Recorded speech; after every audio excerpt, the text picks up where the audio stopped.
ഗൾഫിൽ പോകുന്ന സമയത്ത് തന്നെ നമുക്ക് വേണമെങ്കിൽ ഇവിടെ SBIയിലോ സൗത്ത് ഇന്ത്യൻ ബാങ്കിലോ പോയിട്ട് NRO അക്കൗണ്ട് ഓപ്പൺ ചെയ്യാം, NRE അക്കൗണ്ട് ഓപ്പൺ ചെയ്യാം. അവിടെ പോയിട്ട് വിസയുടെ കോപ്പിയും എമിറേറ്റ്സ് ID ഒക്കെ കാണിച്ചു കഴിഞ്ഞാൽ മാത്രമേ KYC ആണല്ലോ. പക്ഷേ പോകുന്നതിന് മുമ്പ് തന്നെ നമുക്ക് ആപ്ലിക്കേഷനൊക്കെ സൈൻ ചെയ്തിട്ട് അക്കൗണ്ട് ഓപ്പൺ ചെയ്യാം.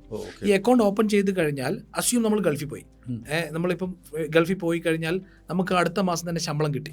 ശമ്പളം കിട്ടിയത് തന്നെ ഒരു ബാങ്കിൽ നിന്ന് ഒരാൾ വന്നിട്ട് സാറേ ഞങ്ങളൊരു 50,000 ദിർഹംസിന്റെ ഒരു ലോൺ തരാം, അല്ലെങ്കിൽ 1,00,000 ദിർഹംസിന്റെ ലോൺ തരാം, കാരണം നമ്മുടെ സാലറിയിൽ ഫസ്റ്റ് എമൗണ്ട് സാലറി ക്രെഡിറ്റ് ആയല്ലോ. അപ്പം നമ്മൾ തന്നെ ഒരു 1,00,000 ദിർഹംസ് ലോൺ എടുത്തിട്ട് എന്താ ചെയ്യുക, നാട്ടിലെ FD കൊണ്ട് ഡെപ്പോസിറ്റ് ചെയ്യും, ഈ NRE അക്കൗണ്ടിൽ FD ഇടും അല്ലേ. FD ഓപ്പൺ ചെയ്യുന്നതിൽ day 1 വന്നിട്ട് ഇൻട്രസ്റ്റ് എക്സംപ്റ്റഡ് ആണ്, ടാക്സ് ഇല്ല അല്ലേ.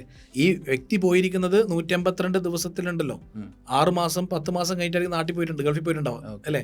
10 മാസം ഇവിടെ താമസിച്ചിട്ടുണ്ട് ആൾ. 11ാമത്തെ മാസം ടെക്നിക്കലി വന്നിട്ട് അക്കൗണ്ട് ഓപ്പൺ ചെയ്തു. day 1 മുതൽ ഇൻട്രസ്റ്റ് എക്സംപ്റ്റഡാ. സോ പറയണത്രേ ഉള്ളൂ, നമ്മൾ പോകുന്ന ടൈമിലാണെങ്കിൽ നമ്മുടെ ഇന്റൻഷൻ അവിടെ നിൽക്കാനാണെന്നുണ്ടെങ്കിൽ നമുക്ക് ഇപ്പോഴേ NRO അക്കൗണ്ടും NRE അക്കൗണ്ടും തുറക്കാം. ഓപ്പൺ ചെയ്യാം. എന്നിട്ട് അത് കഴിഞ്ഞിട്ട് അവിടുത്തെ ഡോക്യുമെന്റ് കിട്ടി കഴിയുമ്പോൾ ആ KYC ചെയ്താൽ മതി.